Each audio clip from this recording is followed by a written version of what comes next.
पहला नंबर क्या है क्वेश्चन, इनमें से किस विलयन का पीएच मान सबसे कम होता है? तो ऑप्शन ए में लार भोजन से पहले, लार भोजन के बाद, या फिर कॉफ़ी, या फिर टमाटर। तो देखिए इसका आंसर क्या होगा, इसका आंसर होगा टमाटर। टमाटर में होता है। ठीक है। क्वेश्चन नंबर 2, रेडियम किस खनिज से प्राप्त किया जाता है? ठीक है। ऑप्शन क्या है, रूटाइल, हीमेटाइट, चूना पत्थर, या पिच ब्लेंड। तो इसका आंसर क्या होगा, इसका आंसर डी ऑप्शन होगा, पिच ब्लेंड के माध्यम से। ठीक है। आज का क्वेश्चन नंबर 3, चंद्रमा पर आवाज़ क्यों नहीं सुनी जा सकती है? ऑप्शन ए में चंद्रमा पर कोई आवाज़ नहीं करता क्योंकि चंद्रमा पर पानी नहीं है। ऑप्शन सी में चंद्रमा पर जाने वाले लोग बहरे हो जाते हैं। या ऑप्शन डी, चंद्रमा पर कोई वायुमंडल नहीं है और ध्वनि बिना माध्यम के यात्रा नहीं कर सकती है। तो इसका आंसर क्या होगा, इसका आंसर होगा डी नंबर। ठीक है। इसका आंसर होगा डी नंबर, चंद्रमा पर कोई भी वायुमंडल नहीं है और ध्वनि बिना माध्यम की यात्रा नहीं कर सकती। ठीक है। तो आइए आज क्वेश्चन चौथा देखते हैं। निम्न में से कौन सी बीमारी वायु के माध्यम से नहीं फैलता है? तो ऑप्शन ए सामान्य जुकाम, निमोनिया, हैजा, या तपेदिक। तो इसका आंसर क्या होगा, इसका आंसर होगा हैजा। हैजा ऐसा बीमारी है जो कि वायु के माध्यम से नहीं फैलता है। ठीक है। निमोनिया बच्चा लोग का खांसने से फैलता है, सामान्य जुकाम तो हवा के साथ ही फैलता है, और तपेदिक यानी कि टीबी ये भी हवा के माध्यम से फैलता है।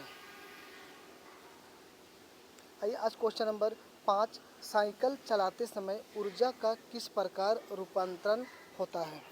तो ऑप्शन ए में स्थितिज ऊर्जा पेशीय ऊर्जा में, ऑप्शन बी रासायनिक ऊर्जा पेशीय ऊर्जा में और फिर गतिज ऊर्जा में, ऑप्शन सी रासायनिक ऊर्जा यांत्रिक ऊर्जा में, फिर ऑप्शन डी यांत्रिक ऊर्जा गतिज ऊर्जा में। तो देखिए इसका आंसर क्या होगा, इसका आंसर होगा बी रासायनिक ऊर्जा पेशीय ऊर्जा में और फिर गतिज ऊर्जा में। यानी कि हम जब पैडल मारते हैं तो हमारे अंदर जो ऊर्जा है वो रासायनिक ऊर्जा के कारण हमारे ऊपर बल है, उसके बाद जो पैडल पर पैर से मारते हैं तो पेशीय ऊर्जा कहलाता है। उसके बाद जब चक्का पे चला आता है तो वो फिर गतिज ऊर्जा में परिवर्तन हो जाता है। तो इसका आंसर होगा आंसर बी।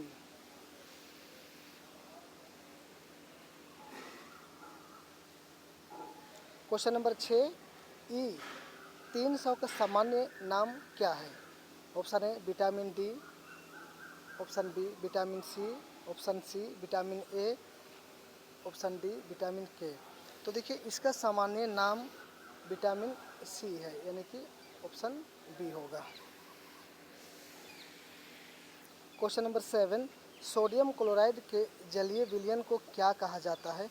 जब भी सोडियम पूछे तो नमक का अंश पाया जाता है। तो ऑप्शन पहला में लवण जल, चूना पत्थर, कॉस्टिक सोडा, या फिर चूना। तो इसका आंसर होगा, इसका आंसर क्या होगा, इसका आंसर लवण जल होगा। आज का क्वेश्चन नंबर 8वां, इनमें से कौन एक संक्रमण बीमारी है? पहला एक खसरा, दूसरा स्कैर्वी, दमा, दमा को अस्थमा बोला जाता है, फिर ऑप्शन डी मधुमेह। तो देखिए ये जो संक्रमण बीमारी है ये खसरा होता है, किसी के खांसने से संक्रमण पैदा होता है। तो इसका आंसर होगा ऑप्शन ए खसरा। आज का हमारा क्वेश्चन नंबर 9 है, कभी कभी यह देखा गया है कि जब हम किसी शीशे के बर्तन में गर्म दूध या जल डालते हैं तो वह चटक जाता है, इसका क्या कारण है? ऑप्शन ए में शीशा आसानी से गर्म हो जाता है, ऑप्शन बी खौलते हुए द्रव्य अधिक दाब उत्पन्न करते हैं, ऑप्शन नंबर सी शीशा ऊष्मा का खराब चालक है, ऑप्शन नंबर डी शीशा अधातु है।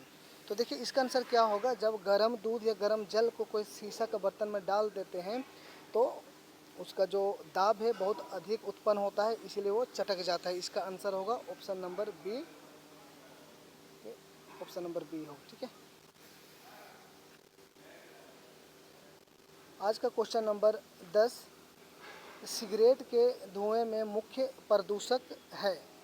तो ऑप्शन ए में कार्बन मोनोऑक्साइड एवं dioxin, option B carbon monoxide एवं nicotine, option C carbon monoxide एवं बेंजीन, ऑप्शन डी कार्बन एवं बेंजीन।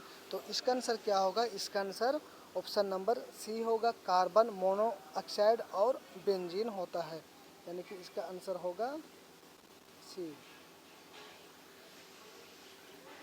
आइए आज का क्वेश्चन नंबर 11, निम्न में से किसको आरबीसी का कब्रिस्तान कहा जाता है?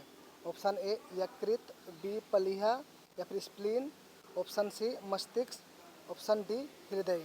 तो इसका आंसर क्या होगा? जब आरबीसी का कब्रिस्तान प्लीहा को बोला जाता है, ठीक है, तो आंसर क्या होगा? बी। आज का हमारा क्वेश्चन 12, मच्छर भगाने वाली क्रीम में किसका उपयोग होता है?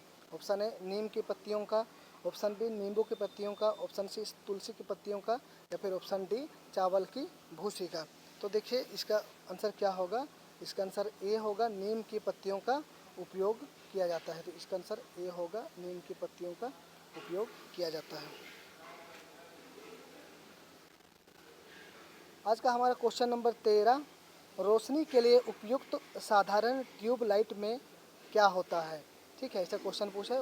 ऑप्शन ए में फ्लोरोसेंट पदार्थ एवं अक्रिय गैस, ऑप्शन बी में एक फिलामेंट पारवर्ती पदार्थ एवं पारा वाष्प, ऑप्शन सी फ्लोरोसेंट पदार्थ एवं पारा, ऑप्शन डी दो फिलामेंट फ्लोरोसेंट पदार्थ एवं पारा वाष्प। तो इसका आंसर क्या होगा दोस्तों? जब भी जो ट्यूब लाइट रहता है, जिसको सीधा सा भाषा में बोले तो मरकरी में दो फिलामेंट होता है, दोनों साइड होता है, और उसमें फ्लोरोसेंट पदार्थ होता है और पारा होता है, ठीक है, इसीलिए इसका आंसर होगा डी, डी आंसर। आज का हमारा क्वेश्चन 14, सौर ऊर्जा को बिजली में परिवर्तित करने के लिए कौन सी युक्ति प्रयुक्त की जाती है? ऑप्शन ए नाभिक विखंडन, ऑप्शन बी दहन, ऑप्शन सी गुरुत्व संकुचन या फिर ऑप्शन डी नाभिक संलयन। तो देखिए दोस्तों, जब भी सौर ऊर्जा यानी कि जो सोलर पैनल हम लोग घर के ऊपर रखते हैं, जो ऊपर से लाइट आता है सूरज को रोशनी से, जो सोलर पैनल चलता है, यानी कि नाभिक विखंडन होता है। सूरज में जो नाभिक होता है वो एक से अधिक भागों में टूट जाता है, फिर वहाँ से ऊर्जा निकलता है, यानी कि इसका आंसर होगा नाभिक के विखंडन के माध्यम से, ठीक है, इसका आंसर होगा नाभिक के विखंडन के माध्यम से। आज का हमारा क्वेश्चन 15, पहाड़ी पर चढ़ने वाला व्यक्ति आगे क्यों झुकता है? तो ऑप्शन ए फिसलने से बचने के लिए, ऑप्शन बी गति बढ़ाने के लिए, ऑप्शन सी थकान कम करने के लिए या फिर डी स्थिरता बढ़ाने के लिए। तो देखिए दोस्तों, जब हम लोग पहाड़ी पे चढ़ते हैं तो थोड़ा आगे की तरफ झुक जाते हैं, झुकने से क्या होता है? हमारा स्थिरता बना रहता है, यानी कि इसका आंसर क्या होगा? इसका आंसर ऑप्शन डी होगा, स्थिरता बढ़ाने के लिए, ठीक है। आइए आज का क्वेश्चन नंबर 16, ग्लेशियर में बर्फ हमेशा निम्न में से कहाँ से पिघलता है? तो ऑप्शन ए ऊपरी सतह से, ऑप्शन बी निचली स्तर से, ऑप्शन सी बदलते रहता है, फिर ऑप्शन डी मध्य के सतह से। तो देखिए दोस्तों, इसका आंसर क्या होगा? इसका आंसर होगा सबसे निचली स्तर से, ठीक है, इसका आंसर होगा सबसे निचली स्तर से। कभी कभी हम लोग बर्फ़ का टुकड़ा को गिलास वगैरह में डालते हैं या तो पानी में डालते हैं, तो उसका नीचे वाला भाग धीरे धीरे धीरे धीरे गल जाता है, ठीक है, और ऊपर वाला बचा हुआ रहता है, तो निचली सतह से ग्लेशियर का बर्फ़ पिघलना शुरू करता है, ठीक है। आइए आज का हमारा क्वेश्चन 17, पानी से भरे तालाब की गहराई कम दिखाई देती है, ऐसा क्यों? ऑप्शन ए परिवर्तन के कारण, ऑप्शन बी अपवर्तन के कारण, ऑप्शन सी विवर्तन के कारण, फिर ऑप्शन डी इनमें से कोई नहीं। तो इसका आंसर होगा, इसका आंसर अपवर्तन के कारण होता है, ठीक है, अपवर्तन के कारण होता है। आइए आज का हमारा क्वेश्चन 18, सोलर सिस्टम को किसने खोजा है? तो ऑप्शन ए कोपरनिकस ने, option B Kepler, option C Aryabhata, option D Newton. तो इसका आंसर क्या होगा? इसका आंसर होगा केपलर होगा, ठीक है, सोलर सिस्टम यानी कि सौरमंडल का खोज किसने? आज का क्वेश्चन नंबर 19, तत्व जिनकी द्रव्यमान संख्या एक समान है परंतु परमाणु संख्या भिन्न है क्या कहलाते हैं? तो option A isotone, option B isobar, option C isotope, option D halogen. तो इसका आंसर क्या होगा? इसका आंसर होगा आइसोबार। कि इसका आइसोबार आंसर होगा। इसको हिंदी में संभारिक बोला जाता है। तो आइए आज का मेरा क्वेश्चन जो है 20 नंबर, जो कि लास्ट क्वेश्चन है। क्वेश्चन देखते हैं, इनमें से कौन सा विषमांगी मिश्रण है? पीतल, ऑप्शन बी पानी में चीनी का घोल, वायु या फिर दूध। तो इसका आंसर सीधे से क्या होगा? इसका आंसर डी होगा, दूध होगा। ठीक है, जैसे पीतल में जिंक और तांबा का मिश्रण है वो एक रेशियो में मिला हुआ है, उसी तरह से पानी और चीनी को अगर घोल देंगे और अलग करना चाहेंगे तो अलग नहीं होगा। और उसी तरह से वायु भी एक प्रतिशत में मिला हुआ है, लेकिन दूध में विषमांगी मिश्रण है। अगर हम देखते हैं कुछ दिन के बाद उसका छाल अलग हो जाता है। ठीक है, तो इसका आंसर दूध होगा दोस्तों।